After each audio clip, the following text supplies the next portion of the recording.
Hello everyone, today we're going to read Horrid Henry's Holiday. Chapter 1. Horrid Henry hated holidays. Henry's idea of a super holiday was sitting on the sofa, eating crisps and watching TV. Unfortunately, his parents had other plans. Once they took him to see some castles, but there were no castles, there were only piles of stones and broken walls. Never again, said Henry. The next year he had to go to a lot of museums. Never again, said Mum and Dad. Last year they went to the seaside. The sun is too hot, Henry whined. The water is too cold, Henry whinged. The food is yucky, Henry grumbled. The bed is lumpy, Henry moaned. This year they decided to try something different. We're going camping in France, said Henry's parents. Hooray, said Henry. You're happy, Henry, said Mum. Henry had never been happy about any holiday plans before. Oh, yes, said Henry. Finally, they were doing something good. Chapter 2. Henry knew all about camping from Moody Margaret. Margaret had been camping with her family. They had stayed in a big tent with comfy beds, a fridge, a cooker, a loo, a shower. Oh boy, said Horrid Henry. A heated swimming pool, a disco, and a great big giant TV with 57 channels.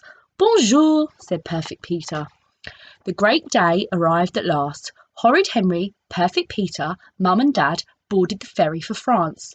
Henry and Peter had never been on a boat before. Henry jumped on and off the seats. Peter did a lovely drawing. The boat went up and down and up and down. Henry ran back and forth between the aisles. Peter pasted stickers in his notebook. The boat went up and down and up and down. Henry sat on a revolving chair and spun around. Peter played with his puppets. The boat went up and down and up and down. Then Henry and Peter ate a big greasy lunch of sausages and chips in the cafe. The boat went up and down and up and down. Henry began to feel queasy. Peter began to feel queasy. Henry's face went green. Peter's face went green. I think I'm going to be sick, said Henry, and threw up all over Mum. I think I'm going to be, said Peter, and threw up all over Dad. Oh no, said Mum. Never mind, said Dad. I just know this will be our best holiday ever. Chapter 3. Finally, the boat arrived in France. After driving and driving and driving, they reached the campsite. It was even better than Henry's dreams. The tent were as big as houses. Henry heard the happy sound of TVs blaring, music playing, and children splashing and shrieking. The sun shone. The sky was blue. Wow, this looks great, said Henry, but the car drove on. Stop, said Henry. You've gone too far. We're not staying in that awful place, said Dad. They drove on. Here's our campsite, said Dad. A real campsite. Henry stared at the bare, rocky ground under the cloudy grey sky. There were 3 small tents flapping in the wind. There was a single tap, there were a few trees, and there was nothing else. It's wonderful, said Mum. It's wonderful, said Peter. But where is the TV, said Henry.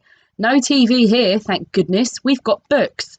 But where are the beds, said Henry. No beds here, thank goodness, said Dad. We've got sleeping bags. But where's the pool, said Henry. No pool, we'll swim in the river. Where's the toilet, said Peter. Dad pointed at a distant cubicle. 3 people stood waiting. All the way over there, said Peter. I'm not complaining, he added quickly. Chapter 4. Mum and Dad unpacked the car. Henry stood and scowled. Who wants to help put up the tent, asked Mum. I do, said Dad. I do, said Peter. Henry was horrified. We have to put up our own tent? Of course, said Mum. I don't like it here, said Henry. I want to go camping in the other place.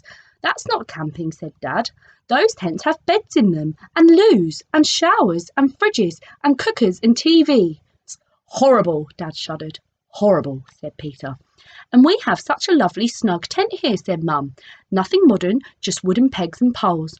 Well, I want to stay there, said Henry. We're staying here, said Dad. No, screamed Henry. Yes, screamed Dad. I'm sorry to say that Henry had the longest, loudest, noisiest, shrillest, most horrible tantrum you could imagine. Did you think that a horrid boy like Henry would like nothing better than sleeping on a hard, rocky ground in a soggy sleeping bag without a pillow? You thought wrong. Henry liked comfy beds. Henry liked crisp sheets. Henry liked hot baths. Henry liked microwave dinners, TV and noise. He did not like cold showers, fresh air and quiet. Chapter 5. Far off in the distance, the sweet, loud music drifted towards them. "Aren't you glad we're not staying in that awful noisy place?" said Mum. "Oh, yes," said Mum. "Oh, yes," said Perfect Peter.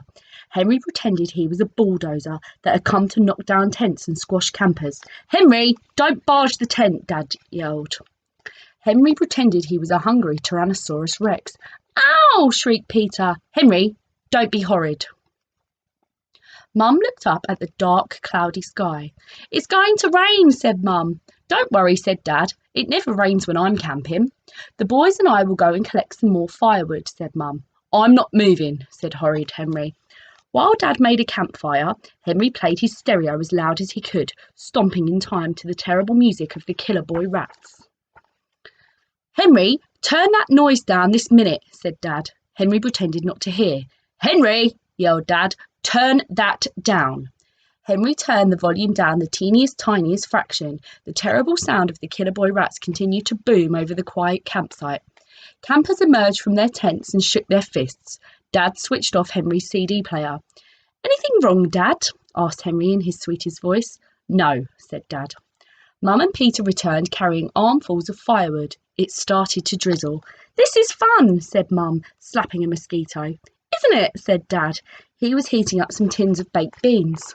The drizzle turned into downpour. The wind blew. The campfire hissed and went out. "Never mind," said Dad brightly. "We'll eat our baked beans cold." Chapter 6. Mum was snoring. Dad was snoring. Peter was snoring. Henry tossed and turned, but whichever way he turned in his damp sleeping bag, he seemed to be lying on sharp, pointy stones. Above him, mosquitoes whined. "I'll never get to sleep," he thought, kicking Peter. "How am I going to bear this for 14 days?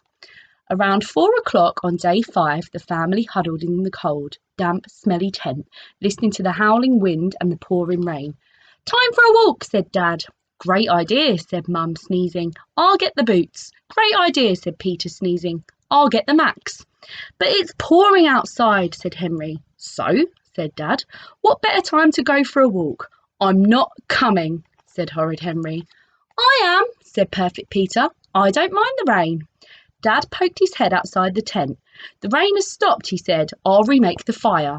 "I'm not coming," said Henry. "We need more firewood," said Dad.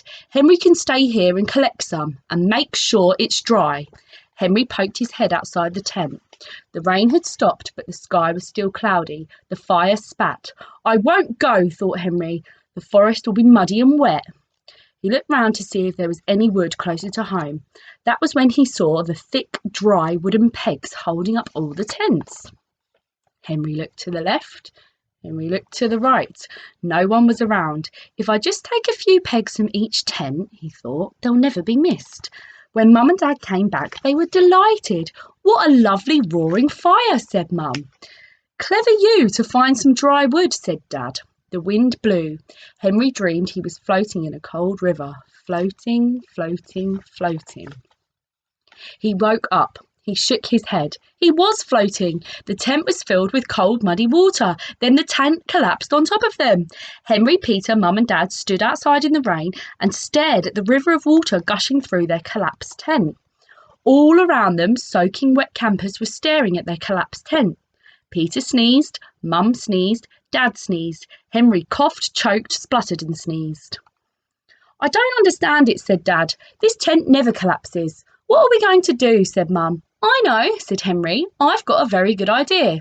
2 hours later, Mum, Dad, Henry and Peter were sitting on a sofa bed inside a tent as big as a house, eating crisps and watching TV. The sun was shining, the sky was blue. "Now this is what I call a holiday," said Henry. "Enjoy your holiday, everyone."